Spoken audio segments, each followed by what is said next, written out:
बिस्मिल्लाहिर्रहमानिर्रहीम। अल्हम्दुलिल्लाहि रब्बिल आलमीन वल आक़िबतु लिल मुत्तक़ीन वस्सलातु वस्सलामु अला सय्यिदिल अंबियाइ वल मुरसलीन व अला आलिहि व अस्हाबिहि अजमईन व मन तबिअहुम बि इहसानिन इला यौमिद्दीन अम्मा बअद।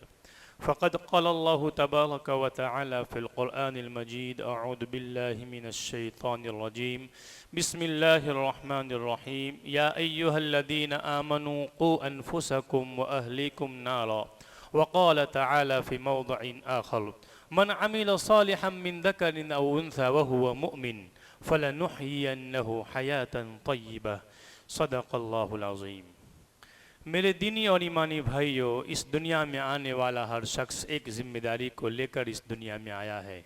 खुसूसन वो बंदा जिसको अल्लाह रब्बुल इज़्ज़त ने ईमान की दौलत दी हो, इस्लाम की दौलत दी हो, उसको अल्लाह के रसूल सल्लल्लाहु अलैहि वसल्लम की उम्मत में पैदा होने का शरफ़ हासिल हुआ हो, वह एक ज़िम्मेदारी को लेकर इस दुनिया में आया है। और इस दुनिया में उसके लिए कामयाबी की सनद उसी वक्त हो सकती है उसको जब वो अपनी ज़िम्मेदारी में कामयाब हो जाए। ज़िम्मेदारी क्या है? अल्लाह रब्बुल इज़्ज़त की तरफ से कुछ अहकाम ऐसे हैं जिसको करना है। अल्लाह रब्बुल इज़्ज़त की तरफ से कुछ काम ऐसे हैं जिसके करीब भी नहीं भटकना है। मेरे भाइयों, आज मेरी ज़िंदगी, आपकी ज़िंदगी, हमारे समाज और मुआशरे में रहने वालों की ज़िंदगी कुछ इस तरह की गुज़रती हुई नज़र नहीं आती है जैसा रब चाहता है। मेरे भाइयों, अल्लाह रब्बुल इज़्ज़त ने मेरे लिए, आपके लिए, इस दुनिया में बसने वाले तमाम इंसानों के लिए कामयाबी के लिए जो पैमाना रखा है, जो एक मेयार रखा है, वो इस्लाम का पैमाना है। इस दुनिया में कामयाब होने के लिए सबसे पहली सनद जिसकी ज़रूरत है वो इस्लाम की ज़रूरत है, वो तौहीद की ज़रूरत है, वो अल्लाह को एक मानने की ज़रूरत है। मेरे और आपके नबी मोहम्मद अरबी सल्लल्लाहु अलैहि वसल्लम की रिसालत को तस्लीम करने की ज़रूरत है। अगर इस दुनिया में आने वाला इंसान जो मोमिन नहीं है, मुसलमान नहीं है, अल्लाह के रसूल को नहीं मानता है, कुरान को नहीं मानता है, बज़ाहिर अगर इसको इस दुनिया के अंदर कामयाबी मिल जाए, वो वक्त का बहुत बड़ा कामयाब बिजनेसमैन बन जाए, बहुत बड़ा वो ताजिर बन जाए, बहुत बड़ा काश्तकार बन जाए, वो इल्म की लाइन में बहुत आगे निकल जाए, बहुत बड़ा साइंसदा फ़लसफ़र बन जाए, लेकिन अगर उसको ईमान की दौलत मैसर नहीं हुई, कलमे की दौलत मैसर नहीं हुई, तौहीद उसके दिल में नहीं उतरी, अल्लाह के रसूल सल्लल्लाहु अलैहि वसल्लम को उसने नबी और आखिरी रसूल तस्लीम नहीं किया, मेरे भाइयों, दुनियावी एतबार से उसको कामयाब कहा जा सकता है, लेकिन जिस दिन उसकी आंख बंद हो जाएगी, उसको कब्र के घड़े में उतार दिया जाएगा, उसी दिन से क़यामत तक और क़यामत के बाद आने वाली ज़िंदगी उसके लिए नाकामी, नाकामी और नाकामी ही की लिखी जाएगी। इसलिए मेरे भाइयों, जिस दिन मैं और आप पैदा हुए उस दिन न जाने कितने लाखों करोड़ों इंसान पैदा हुए होंगे। कोई यहाँ पैदा हुआ होगा, कोई दूसरे मुल्क में पैदा हुआ होगा, और कोई मुसलमान के घर में, कोई यहूदी के घर में, कोई नसरानी के घर में, कोई हमारी ही बगल में रहने वाले किसी गैर मुस्लिम हिंदू के घर में पैदा हुआ होगा। लेकिन अल्लाह ने महज और सिर्फ महज अपने फजल करम से मुझे और आपको किसी मुसलमान घर में पैदा किया, और अल्लाह के फजल से हम मुसलमान कहलाते हैं, ईमान वाले कहलाते हैं। इस दुनिया में अगर किसी के ऊपर कोई एहसान नहीं, अल्लाह रब्बुल इज़्ज़त ने उसे कुछ न दिया हो, लेकिन अगर उसको ईमान की दौलत मिल जाए तो ये ईमान की दौलत उसके लिए दुनिया की तमाम तर नेमतों से बढ़कर हुआ करती है, और ये तसव्वुर एक मोमिन को अपने दिल में रखना चाहिए। मेरे भाइयों, अल्लाह रब्बुल इज़्ज़त ने इस दुनिया में आने वाले मुसलमानों को इस बात का हुक्म दिया है कि आप इस दुनिया में रहकर, इस दुनिया को गुजार कर आखिरत की आने वाली ज़िंदगी की कामयाबी के लिए आपको मेहनत करना है। वहाँ जन्नत है, वहाँ जहन्नम है। आपको ऐसे काम करने हैं जो जन्नत में ले जाने वाले हो, आपको उन कामों से रुक जाना है जो जहन्नम में ले जाने वाले हैं। लेकिन मेरे भाइयों, अल्लाह रब्बुल इज़्ज़त ने एक इजाफी जिम्मेदारी मुझ पर और आप पर रखी है कि सिर्फ आपको अपने आप को कामयाब नहीं करना है, आप सिर्फ ऐसी ज़िंदगी ना गुजारे कि आप नमाजी बन जाए, आप रोज़ेदार बन जाए, आप हज करने वाले हो, आप रोज़े रखने वाले हो, आप लोगों को ज़कात देने वाले हो, आपके अखलाक बहुत अच्छे हो, पड़ोसियों के साथ अच्छा सलूक करने वाले हो, आपके मातहत में जो लोग हैं उनके साथ भी आपका सलूक अच्छा हो और आप मुआशरे के अंदर भी एक कामयाब इंसान करार दिए जाओ और अल्लाह रब्बुल इज़्ज़त के नज़दीक भी आप कामयाब हो जाओ। मेरे भाइयों, सिर्फ ये जिम्मेदारी नहीं है बल्कि जिम्मेदारी ये है कि या अय्युहल्लज़ीना आमनू कू अनफुसकुम व अहलीकुम नारा, कि ईमान वालों अपने आप को भी जहन्नम की आग से बचाओ और अपने मातहत को भी जहन्नम की आग से बचाओ। मुफस्सिरीन ने लिखा है कि यहाँ अहलुन से मुराद सिर्फ बच्चे नहीं हैं, आपकी बीवी भी इसमें दाखिल है, आपके बच्चे भी इसमें दाखिल है, आपके वो तमाम रिश्तेदार जो आपके रिश्तेदार कहलाते हैं वो भी आपकी इस ज़िम्न में आते हैं, और वो लोग जो आपके मातहती में काम करते हैं, जो आपके हाथ के नीचे काम करते हैं, वो तमाम लोग आते हैं। आपकी जिम्मेदारी बनती है कि आप उन तमाम लोगों तक दिन के वो अहकाम और मसाइल पहुँचाओ जो अल्लाह उनसे चाहता है। वो तमाम कामों से उनको आगाह करो कि अल्लाह रब्बुल इज़्ज़त ने इन कामों से आपको मना किया है। मेरे भाइयों, ये मेरी जिम्मेदारी है, आपकी जिम्मेदारी है कि हम अपने अल्लाह को राज़ी करने वाले काम खुद भी करें, अपने बच्चों से भी करवाए, अपने बीवी से भी करवाए, अपने वालिदैन अगर वो गलत रास्ते पे जा रहे हैं तो उनको भी समझाए कि अब्बा अम्मा आपने मुझे अच्छी तालीम के लिए मदरसे में भेजा था, ये एक अच्छे अखलाक वाला बनाने के लिए आपने स्कूल में भेजा था, मैंने तालीम हासिल कर ली है। इस तालीम के अंदर मुझे एक बात ये भी मिली है कि मुझे अपने रब को राज़ी करना है, और रब को राज़ी करने के साथ साथ वो लोग जो मेरे इर्द गिर्द में रहते हैं अगर वो गलत रास्ते पे निकल जाते हैं तो मुझे उनकी भी फहमाइश करनी है। जहाँ तक मेरा ख्याल है अब्बा, आप जो ये काम कर रहे हैं वो गलत कर रहे हैं, आपका ये उठा हुआ कदम बिजनेस की लाइन में पड़ोसियों के साथ, अपने रिश्तेदारों के साथ अच्छा मालूम नहीं होता है। आप नमाज के लिए नहीं आते हैं, आपको अच्छा है कि आप नमाज के लिए आ जाए, आप बहुत से अच्छे काम करते हैं, एक अच्छा काम ये भी कर लीजिए, अपनी माओ को भी इस तरह समझाए। मेरे भाइयों, अगर अपने बेटे हैं, बेटे को भी समझाए। कितनी बुरी बात है, 5 बजे हम फजर की नमाज के लिए तो आ जाते हैं, लेकिन अपने नौजवान बच्चे जो खुद के बच्चे हैं, अपने बच्चे हैं, जिनके लिए मेहनत करते हैं, मशक्क़त उठाते हैं, जिनके लिए चिलचिलाती धूप को भी नहीं देखते, मूसलाधार बारिश को भी नहीं देखते। मेरे भाइयों, गर्मी हो, सर्दी हो, बारिश हो, बीमार हो, अच्छे हो, कुछ नहीं देखते, बस अपनी बच्चों की परवरिश के खातिर आप अपने घर से निकल कर चले जाते हो और रात देर तक उनके लिए मेहनत करते हो। मेरे भाइयों, यही वो बच्चे जिनके लिए आप अपना इतना कुछ कुर्बान करते हो, क्या ही अच्छे हो, क्या ही अच्छा हो कि उनके लिए तरबियत का भी इंतज़ाम करो। इसलिए कि इस ज़माने के अंदर जिस स्कूल के अंदर मेरा और आपका बेटा जा रहा है, जिस स्कूल के अंदर, जिस कॉलेज के अंदर मेरा और आपका बेटा और मेरी और आपकी बेटी जा रही है, वहाँ उनको तालीम ये दी जा रही है कि आप आज़ाद हो, आपके लिए कुछ नहीं है, आप अपनी ज़िंदगी के एतबार से आज़ाद है, आपके ऊपर वो सारी जिम्मेदारियाँ वालिदैन की नहीं है। इस्लाम का कोई आपके ऊपर ऐसा कवर नहीं होना चाहिए जिसकी वजह से आप बन कर ज़िंदगी गुजारो। मेरे भाइयों, उनको ये तालीम दी जा रही है और तालीम देना मेरी और आपकी मजबूरी है। हम अपने बच्चों को जाहिल और गंवार भी तो नहीं रख सकते, इसलिए स्कूल में भेजना भी ज़रूरी है। लेकिन मेरे भाइयों, इस स्कूल की तालीम के ऊपर कनाअत कर लेना और अपने बच्चों की परवरिश की तरफ ध्यान न देना, ये मेरी और आपके लिए बड़ी ख़तरे की घंटी है, बड़े ख़तरे की घंटी है। मेरे भाइयों, आज हमारे नौजवान बच्चे इस स्कूल की तालीम में जाने के बाद, या स्कूल की तालीम में तो नहीं जाते हैं, मदरसे की तालीम भी हासिल नहीं कर सकते और बुरी सोहबतों में पड़ जाते हैं, गलत दोस्तों के हाथ चढ़ जाते हैं। मेरे भाइयों, इन तमाम वजूहात की वजह से आज बच्चे अपने वालिदैन के नाफरमान है, बल्कि अपने वालिदैन ही के नहीं, अपने अल्लाह के नाफरमान है, सरेआम अल्लाह की नाफरमानी करते हैं।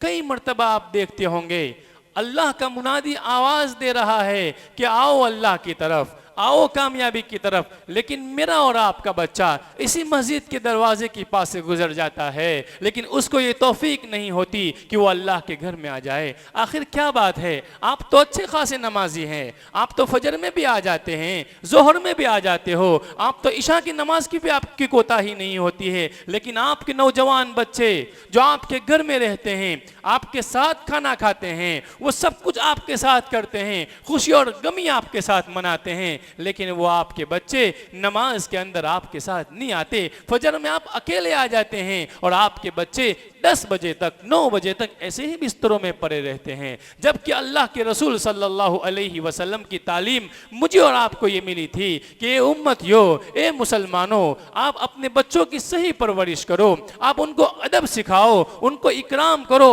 और बेटे बाप की तरफ से बेटे का सबसे बड़ा इकराम यह है मेरे भाइयों कि वो अच्छे अदब वाला बन जाए। ये अल्लाह के रसूल की हदीस है मेरे भाइयों। अल्लाह के रसूल सल्लल्लाहु अलैहि वसल्लम ने उम्मतियों को फरमाया, वालिदैन को फरमाया कि अपने बच्चों को नमाज की पाबंदी का हुक्म दो। जब वो 7 साल के हो जावे तो उनको नमाज के लिए साथ में लेकर आओ। 7 साल के हो जावे तो नमाज की शुऊर आ जाता है, एहसास आ जाता है, थोड़ी बहुत समझ आ जाती है। इसके आने से मस्जिद की ख़राब होने का ख़तरा और अंदेशा नहीं है मेरे भाइयों। तो वो अल्लाह के रसूल ने वालिदैन को ये हुक्म दिया है कि उनको मस्जिदों में लेकर नमाज पढ़ाने का आदी बनाओ, और जब 10 साल का हो जावे और अगर फिर वो नमाज के अंदर कोताही करता है तो उसके ऊपर सज़ा देने का हुक्म दिया है। कोई ऐसी सज़ा करो, ऐसी भी सज़ा नहीं कि उसको इतना मार दिया जाए कि वो अपाहज हो जावे। कभी कभी वालिदैन को देखते हैं, रहम आता है बच्चों पर। अभी इन छुट्टियों के अंदर एक नौजवान लड़के को देखा, नौजवान आदमी को, अपने बेटे को लेकर स्कूल जा रहा था। उसको मैंने देखा अपने घर से निकलकर स्कूल पहुंचने तक उसने उसको थप्पड़ों से मार मार कर स्कूल पहुंचाया। मेरे भाइयों, ये कोई तरबियत है? ये कौन सी तालीम है? और ये कौन सा तरबियत का ये तरीका है? याद रखिए, आपके बेटे के अंदर शुऊर है। अगर आपके बेटे ने आपकी तरफ से इसी तरह का तरबियत का अंदाज पाया और सुबह होते ही उसने आपकी फिटकार और आपकी मार को देखा, स्कूल में पहुंचा, बड़े होने के बाद उससे इस बात की उम्मीद कभी न रखिएगा मेरे भाइयों कि आपकी इज्जत करेगा और आपकी इज्जत का सबब बनेगा। तरबियत का ये तरीका गलत है। अल्लाह के रसूल सल्लल्लाहु अलैहि वसल्लम ने जिस तरह बच्चों की तरबियत का हुक्म दिया है, इस तरह तरबियत कीजिए। आज नए नौजवान लोगों से, नौजवान बच्चों से हर माँ परेशान है, हर बाप परेशान है। आखिर उसकी वजह क्या है? कि हमने बचपन के अंदर उसकी कोई तरबियत ही नहीं की है। अल्लाह के रसूल सल्लल्लाहु अलैहि वसल्लम ने मुझे और आपको हुक्म दिया कि बेटों को नमाजों का पाबंद कीजिए। जब इस ज़माने के अंदर हम किसी को इस छोटे बच्चों के बारे में कहते हैं तो वालिदैन की तरफ से ये जवाब मिलता है कि अभी तो बच्चे छोटे हैं। मेरे भाइयों, यही बच्चे छोटे होते हैं उसी वक्त हर चीज़ को वो एक्सेप्ट करने वाले होते हैं। अच्छा वो भी कबूल कर लेंगे, बुरा वो भी कबूल कर लेंगे। अगर मैंने और आपने अपने बच्चों के बारे में फिक्र नहीं की और ये अगर गलत रास्ते पर पड़ गए, चाहे दीनी एतबार से, दुनियावी एतबार से, कल क़यामत के मैदान में मेरी और आपकी बाज़ पुरस ज़रूर होगी। इसलिए कि अल्लाह रब्बुल इज़्ज़त ने मुझे और आपको ये औलाद अमानत के तौर पर दी है और अमानत के बारे में ये मेरे भाइयों हुक्म है कि अमानत जैसी हो उसको ऐसी ही पहुँचाई जाए। हम बिगाड़ते हैं, वरना अल्लाह के रसूल फरमाते हैं कि मा मिन मौलूदिन इल्ला मा मिन मौलूदिन यूलदु इल्ला अलल फितरती फअबवाहु युहव्विदानिही औ युनस्सिरानिही औ युमज्जिसानिही।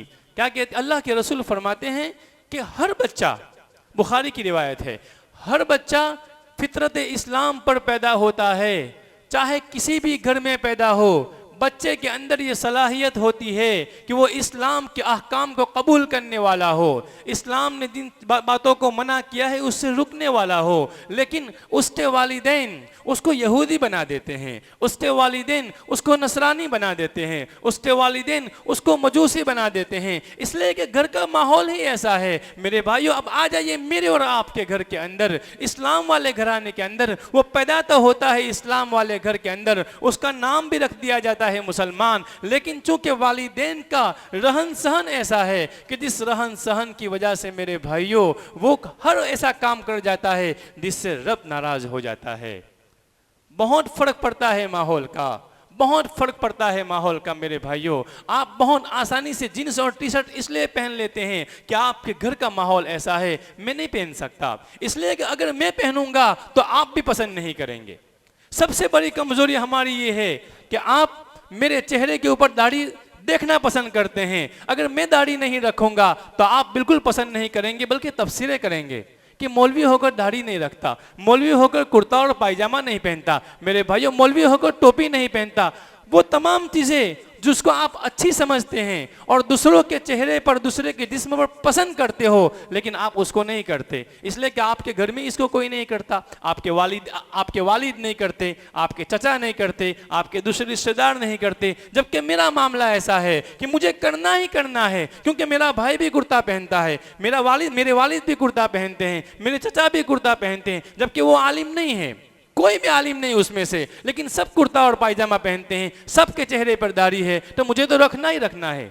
तो माहौल का ये असर पड़ता है कि मौलवी नहीं होने के बावजूद, हाफिज नहीं होने के बावजूद तमाम के तमाम इस्लामी लिबास पहनते हैं, जबकि आपके घरों के अंदर बहुत मुमकिन है कि आपके इस माहौल की वजह से कोई हाफिज कुरान होगा, लेकिन आपका माहौल ऐसा है मेरे भाइयों कि आप खुद अपने बाप के इस माहौल की वजह से, क्योंकि बाप टी शर्ट और जीन्स पहनता है, चेहरे पे दाढ़ी नहीं रखता है, तो कई ऐसे बच्चे हैं जो हाफिज कुरान है लेकिन आज उनके चेहरे पे दाढ़ी भी नहीं है और उनके जिस्म पे कुर्ता और पायजामा भी नहीं है। माहौल का असर पड़ता है। अगर कोई कहता है कि माहौल का असर नहीं पड़ता है तो वो झूठ बोल रहा है मेरे भाइयों। इस वक्त मेरे और आपके लिए सबसे बड़ा चैलेंज इस्लाम को बचाने का है। हम अपने बच्चों को इस्लामी तालीम देने की कोशिश करें, अकायद की तालीम देने की कोशिश करें। अगर 18 घंटे दुनिया की तालीम देने की कोशिश करते हैं, 18 घंटा दुनिया कमवाने की और दुनिया हासिल करवाने की कोशिश करते हैं अपने बच्चों से, मेरे भाइयों थोड़ा वक्त निकालिए कि अपने बच्चे इस्लाम की तरफ आ जाए, इस्लाम की सही अकायद की तरफ आ जाए। आखिर क्या बात है कि अच्छे अच्छे घरानों में रहने वाले लड़के और लड़कियां गलत सोहबत की वजह से और गलत तालीम की वजह से, सही तरबियत न मिलने की वजह से हम देख रहे हैं कि वो अपने इस्लाम को छोड़ने के लिए तैयार हो जाते हैं, जबकि दुनिया की कोई चीज इस्लाम से बढ़कर नहीं हो सकती और इस्लाम के अलावा मेरे और आपके सामने कोई चीज माने भी नहीं रख सकती। लेकिन मैंने और आपने अपने बच्चों को वो तालीम ही नहीं दी, इस्लाम का वो नक्शा ही नहीं समझाया कि इस्लाम से आगे कुछ नहीं हमारे नज़दीक, ईमान से बढ़कर कुछ नहीं हमारे नज़दीक। हम सब कुछ है लेकिन ईमान और इस्लाम के आगे वो कुछ नहीं, वो हमने नहीं समझाया। तो नौबत यहाँ तक पहुँच गई कि हम अपनी बिरादरी के अलावा अपने बच्चे और बच्चे की शादी करना पसंद नहीं करते, जबकि हमारी ख़ानदान में बात ये आ गई कि हमारा लड़का और हमारी लड़की गैर से शादी करने के लिए तैयार हो गई। क्या उसकी बात मुझसे और आपसे नहीं हो सकती? ज़रूर होगी मेरे भाइयों। संजीदगी के साथ इसको सोचें और इसकी फिक्र करें। इस वक्त पूरी दुनिया के लोग, सिर्फ एक आदमी नहीं, एक जमात नहीं, एक कम्युनिटी नहीं, एक मुल्क नहीं, दुनिया के तमाम मुल्क मिलकर इस बात पर मुत्तफिक हो चुके हैं कि दुनिया में बसने वाले मुसलमानों को अगरचे वो अपना कलमा पढ़ने वाले हो, लेकिन उनके दिलों के अंदर से ईमान को खोखला कर दिया जाए। आप देखो, आप ही के मुल्क के अंदर डंडेरा पिटाया जा रहा, दिंदुला पिटाया जा रहा है कि यकसा सिविल कोड होगा, हर एक के लिए एक कानून होगा, हर एक के लिए एक कानून, और हमारे सर के ऊपर जू तक नहीं रेंगती है।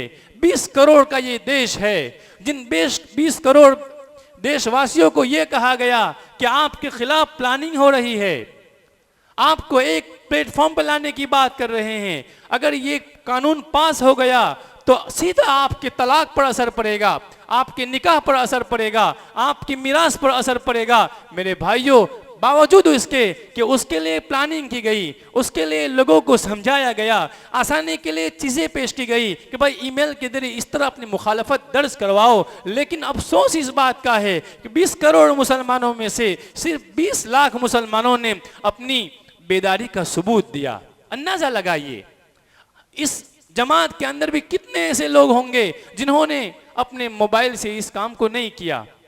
आसमान जमीन एक नहीं करना है, एक बारकोड है, उसको क्लिक करना है, उसके बाद एक ऑप्शन आता, सब कुछ किया हुआ है, सिर्फ सेंड का ईमेल करना है, लेकिन उसके बावजूद मुझे और आपको इसके लिए भी मौत आ रही है। कोई फर्क ही नहीं पड़ता मुझे और आपको, इसलिए कि हमको इस्लाम अपनाना ही नहीं है। जाहिर एतबार से अगर मैं आपसे पूछूं या मुझे कोई पूछे, हम इस्लाम की तालीमात को पसंद नहीं करते, इस्लाम की शरीयत को पसंद नहीं करते, इस्लाम के लिए आवाजें उठाते हैं, एहतिजाज करते हैं, लेकिन पर्दा मेरी और तो हमारी औरतों में नहीं है, इस्लामी लिबास हमारी औरतों में नहीं, मिरास का हुक्म। मेरे भाइयों, लोग हज पे हज कर रहे हैं, लेकिन उन हज करने वालों में कई ऐसे लोग हैं जिन्होंने अपनी सगी बहनों का हक अदा नहीं किया है। आपको लगता है कि इन लोगों का हज अदा होगा? एक बहन है, भूखमरी की जिंदगी गुजार रही है, उसकी औलाद नहीं है, उसका शौहर बिस्तरे मर्ग पर पड़ा हुआ है, वो अपने भाई से अपनी मिरास की भीख मांगती है, बिलबिलाती है कि थोड़ा मुझे पैसा दे दीजिए, मेरी जिंदगी संवर जाएगी। मेरे भाइयों, इसी सरजमीन पर, हमारे ही इस गुजरात के अंदर वो खातून अपना दम तोड़ देती है, लेकिन वो भाई उसका हक देने के लिए तैयार नहीं है। और उसका ये सच्चा वाकया है मेरे भाइयों, बनी बनाई किसी जगह की कहानी नहीं है, ये सच्चा वाकया है। जब उस भाई के पास जाया गया, अच्छा खासा दीनदार समझा जाने वाला वो भाई, उसके सामने ये बात रखी गई कि वो तेरे बहन का हक है, उसको जरूरत है इस वक्त, तो उसके भाई की तरफ से और उस भाई के बेटे की तरफ से जवाब ये मिलता है कि अगर मैं अपनी इस जायदाद के अंदर से अपनी बहन का हिस्सा दे दूंगा तो फिर मेरे पास क्या बचेगा। 20 एकड़ जमीन का मालिक अपनी बहन को हक देने के लिए तैयार नहीं है, और उसी बीमारी और उसी भुखमरी के आलम में वो सांस तोड़ देती है। अंदाजा लगाइए मेरे भाइयों, अंदाजा लगाइए, क्या रब नाराज नहीं होगा? उस बहन की क्या दिल से क्या दुआ निकल सकती है मेरे भाइयों। इसलिए आपसे गुजारिश है, हम खुद अपने इस्लाम को अपनाने वाले बन जाए। दुनिया सारे कोई भी कानून बना ले, अल्हम्दुलिल्लाह मेहनत करने वाले मेहनत कर रहे हैं, लेकिन ये मस्जिद और मिंबर के ऊपर से हम उनको क्या सुनाएंगे? हम तो आपको सुनाते हैं, आप तो हमारे अपने हैं। हम आपको कहते हैं मेरे भाइयों कि अपनी बहनों को पर्दे का पाबंद बनाइए, अपनी बीवियों को पर्दे का पाबंद बनाइए, अपने बच्चों को इस्लामी तालीमात दीजिए, उनके लिबास को ठीक कीजिए, आप अपने मिरास के मसले को ठीक कीजिए। मेरे और आपके मसाइल निकाह और तलाक के आखिर क्यों जाते हैं कोर्ट में? अगर हम पहली सब में हम नमाज पढ़ते हैं, आज मेरे घर के अंदर बेटी का मसला पेश आ जाएगा, हम कोर्ट का दरवाजा खिटखिटाएंगे और जो इस्लामी एतबार से 20-25 हजार रुपए नफके का होते हैं उसको छोड़कर उसके ऊपर 5 लाख का केस कर देंगे। कौन सी इस्लामी बात है मेरे भाइयों? जब हम जाते हैं कोर्ट में, इसलिए हमारे खिलाफ कानून बनते हैं। तलाक का मसला, निकाह का मसला, मिरास का मसला, मेरे भाइयों हम कुछ भी तो नहीं करते इस्लाम के एतबार से। क्या हम में से कोई ऐसा आदमी है कि अगर खुदा न खास्ता हमसे बदकारी हो जाए, बदकारी का गुनाह आप जानते हैं कि शादी हो तो उसको संसार कर दिया जाएगा, अगर वो गैर शादीशुदा है सबके सामने उसको 100 कोड़े मारे जाएंगे। कौन कबूल करता है मुझ में और आप में से इसको? तो हम खुद इस्लामी शरीयत के एतबार से तैयार नहीं है मेरे भाइयों। अगर चोरी करे तो उसके हाथ काट दिए जाएंगे। आज चोरी के वाकयात सबसे ज्यादा मेरे और आपके मोहल्ले में होते हैं, जुआ के वाकयात मेरे और आपके मोहल्लों में होते हैं। पहले तो ताश के पत्ते खेलते हैं, अब मोबाइल से गेमों के अंदर जुआ खेलते हैं। ये 3 पत्ती और ये क्रिकेट की जो गेम है, 49 रुपए देकर लाखों करोड़ों कमाने के चक्कर में आप क्या मिल सकते हैं आपको ऐसे पैसे? किसी दिन आपको 5,000 रुपए का लालच दे दिया और आप जिंदगी पर हर मैच के अंदर आप 49 रुपए का गेम खेलते हो। गलत बात है मेरे भाइयों। अपने इस अल्लाह को राजी करने की कोशिश कीजिए।